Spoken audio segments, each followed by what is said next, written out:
मही पारिसक्यौँ अनि त्यसपछि अघि डम्बे हान्ने हो यसरी मुई मैलाई सुनमा भाषामा के भन्छ मही नै हो र ल साथीहरू मैलाई सुनमा भाषामा के भन्छ होमो भन्छन् दहीलाई चाहिँ दही चाहिँ हुमु रे अब मही चाहिँ के हो थाहा भएन हामीलाई पनि खासै हामी मही खाँदैछौँ थ्याङ्क्स फर वाचिङ साथीहरू अब महीबाट घिउ यहाँनिर यस्तो बन्दैछ घिउ ल ओ बुढिया के खाएको छुर्पी तपाईँ चाहिँ दुध मही केही नखाने मासु पनि नखाने के खाएर मोटाएको त यसरी भात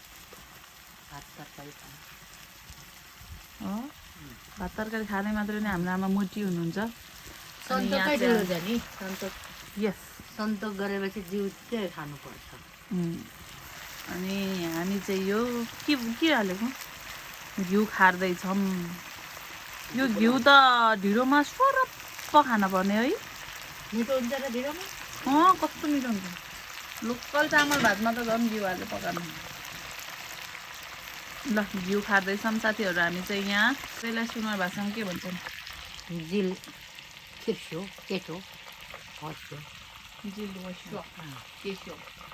अब राम्रो तरिकाले अरू के भन्छन् साथीहरू सिकाउँ है हामीलाई पनि नजान्नेले सिक्नु होला जान्नेले सिकाउनु होला